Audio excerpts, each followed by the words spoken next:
সালাম ও শুভেচ্ছা।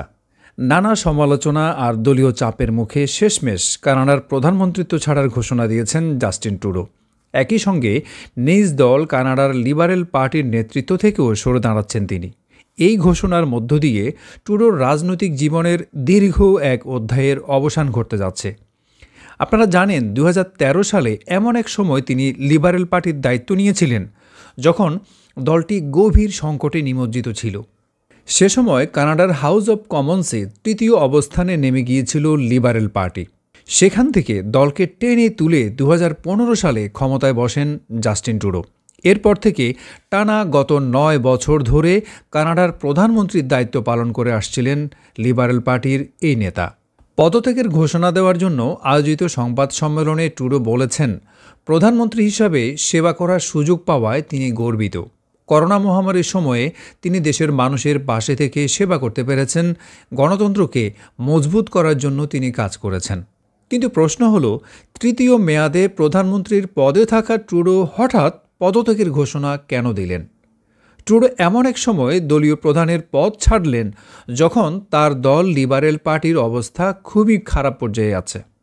দেশটিতে আগামী অক্টোবরে নতুন নির্বাচন হওয়ার কথা। এর মাত্র 9 মাস আগে কেন তিনি সরে গেলেন? অবশ্য নির্বাচনকে সামনে রেখে ইতিমধ্যে কানাডায় বেশ কিছু জনমত সমীক্ষা চালানো হয়েছে। সেখানে দেখা গেছে কয়েক বছর আগেও জনপ্রিয়তার শীর্ষে থাকা ট্রুডো ক্রমেই ভোটারদের আস্থা হারাচ্ছেন।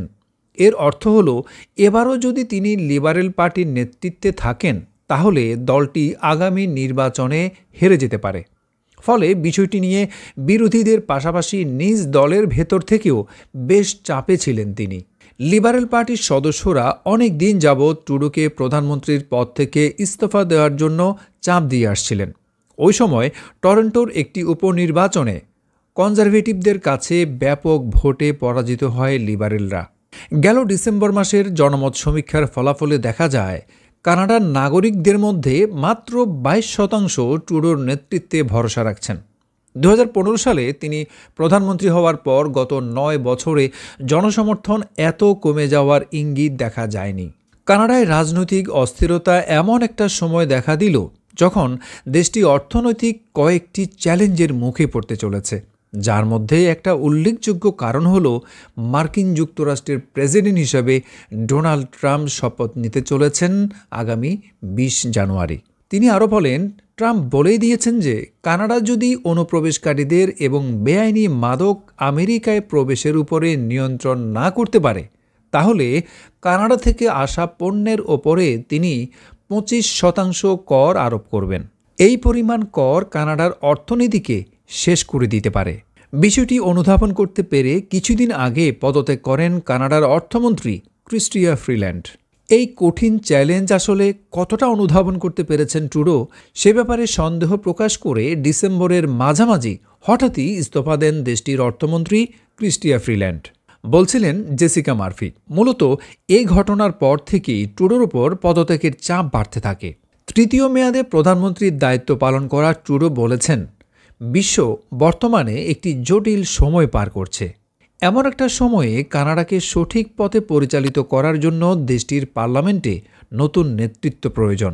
এই অবস্থায় আগামী 24 মার্চ পর্যন্ত পার্লামেন্ট অধিবেশন স্থগিত করা হয়েছে। এই সময়ের মধ্যে লিবারেল পার্টি নতুন নেতা নির্বাচন করার কথা রয়েছে। সাধারণত রাজনৈতিক সংকটের সময়ে পার্লামেন্ট অধিবেশন স্থগিত করা হয়। এর ফলে পার্লামেন্ট না ভেঙেই দেশে বিতর্ক বা ভোটাভুটি বন্ধ রাখা যায়। 2020 সালেও বিশেষ এক রাজনৈতিক পরিস্থিতিতে পার্লামেন্ট অধিবেশন স্থগিত করেছিলেন ট্রুডো। পার্লামেন্ট অধিবেশন স্থগিত থাকা অবস্থায় আগামী 24 মার্চের মধ্যে কানাডার লিবারেল পার্টিকে তাদের নতুন নেতা বেছে নিতে হবে। কিন্তু কোন প্রক্রিয়ায় কিভাবে দলটি নতুন নেতৃত্ব নির্বাচন করবে সেটি এখনও স্পষ্ট নয়। এদিকে রয়টার্স জানিয়েছে জাস্টিন ট্রুডোর গদি নড়বড়ে হওয়ার ক্ষেত্রে বেশ কয়েকটি বিষয় প্রভাব রেখেছে। এর মধ্যে গত বছরের ডিসেম্বরে নিজের অর্থমন্ত্রী ক্রিস্টিয়া ফ্রিল্যান্ডের পেছনে লাগেন তিনি। ট্রুডো সরকারি ব্যয় বাড়ানোর প্রস্তাব দিলেও এটির বিরোধিতা করেন ক্রিস্টিয়া। এরপর তাদের দুজনের মধ্যে দ্বন্দ্ব শুরু হয়। এক পর্যায়ে ক্রিস্টিয়া ফ্রিল্যান্ড অর্থমন্ত্রীর পদ ছাড়েন। ওই সময় তিনি অভিযোগ করেছিলেন দেশের ভালোর জন্য কাজ করছেন না ট্রুডো, রাজনৈতিক খেলা খেলছেন। অর্থমন্ত্রীর সঙ্গে প্রকাশ্য বিরোধের পর ট্রুডোর পদত্যাগের চাপ জোরালো হতে থাকে। এছাড়া জিনিসপত্রের দাম বাড়ায় সাধারণ মানুষ ট্রুডোর ওপর ক্ষুব্ধ হয়ে পড়েন। যদিও ভোক্তার স্বার্থ ও ব্যবসাকে টিকিয়ে রাখতে দেশটি বিপুল খরচ করে থাকে, তা সত্ত্বেও জিনিসপত্রের দাম নিয়ন্ত্রণ করা যায়নি। ট্রুডোর জনপ্রিয়তা কমার অন্যতম আরও একটি বড় কারণ হল ত্রুটিপূর্ণ অভিবাসন নীতি। তার আমলে বিশ্বের বিভিন্ন দেশ থেকে লাখ লাখ মানুষ কানাডায় এসেছেন, যা দেশটির আবাসনে বিরাট প্রভাব ফেলেছে। চাহিদার তুলনায় আবাসনের সংখ্যা কম হওয়ায় বাড়ি ভাড়া বেড়েছে কয়েক গুণ। অপরদিকে কিছু ভারতীয় গণমাধ্যম দাবি করেছে ভারতের বিরুদ্ধে অবস্থান নেওয়ার ফলে ট্রুডোর এমন পরিস্থিতি হয়েছে। তাদের মতে ট্রুডো তার ব্যর্থতা ঢাকতে স্বাধীন খালিস্তানপন্থী শিখ নেতা হরদীপ সিং নিজ্জরের হত্যাকাণ্ডের বিষয়টি সামনে এনেছেন। 2023 সালের সেপ্টেম্বরে ট্রুডো জানিয়েছিলেন এই শিখ নেতাকে হত্যায় ভারত সরকার জড়িত। এ নিয়ে দুদেশের মধ্যে কূটনৈতিক টানাপোড়েন দেখা দেয়। বিশেষজ্ঞরা মনে করেন ট্রুডো ভারত ইস্যু সামনে এনে মূলত ব্যর্থতা ঢাকা এবং শিখদের ভোট পাওয়ার চেষ্টা করলেও বিষয়টি উল্টো হয়েছে। অনেক কানাডিয়ান মনে করেন জাতীয় ইস্যু থেকে নজর সরাতে ট্রুডো ভারতীয় ইস্যু নিয়ে মাতামাতি করেছেন। ট্রুডোর ক্ষমতা ছাড়ার খবরে ভারতে এক প্রকার উল্লাস চলছে। সর্বশেষ চমকপ্রদ কথা বলেছেন যুক্তরাষ্ট্রের পরবর্তী প্রেসিডেন্ট ডোনাল্ড ট্রাম্প। যুক্তরাষ্ট্রের অঙ্গরাজ্য হতে চায় কানাডার জনগণ। এটা বুঝতে পেরে কানাডার প্রধানমন্ত্রী জাস্টিন ট্রুডো পদত্যাগের ঘোষণা দিয়েছেন বলে মন্তব্য করেন তিনি। মঙ্গলবার নিজের সামাজিক মাধ্যম ট্রুথ সোশ্যালে পোস্ট করে এ মত দেন ডোনাল্ড ট্রাম্প। তিনি বলেছেন, কানাডার অনেক মানুষ মনে প্রাণে যুক্তরাষ্ট্রের 51তম অঙ্গরাজ্যে পরিণত হতে চায়। কানাডার অস্তিত্ব টিকিয়ে রাখতে যুক্তরাষ্ট্রকে পর্বতসম বাণিজ্য ঘাটতি ও ভর্তুকি দিতে হয়। যুক্তরাষ্ট্রকে এই ভার বহন করতে হচ্ছে। জাস্টিন ট্রুডো এই বিষয়গুলো জানতেন এবং এ কারণেই মূলত তিনি পদত্যাগ করেন। ট্রাম্প আরও বলেন, কানাডা যদি যুক্তরাষ্ট্রের সঙ্গে একীভূত হয় তাহলে কোনো শুল্ক থাকবে না, কর অনেক কমে যাবে এবং কানাডীয়রা রুশ ও চীনা জাহাজের কাছ থেকে আসা হুমকি থেকে পুরোপুরি নিরাপদ থাকবে। কানাডা যুক্তরাষ্ট্রের সঙ্গে একীভূত হলে এমন একটি মহান রাষ্ট্র জন্ম নেবে যার কোনো নজির নেই।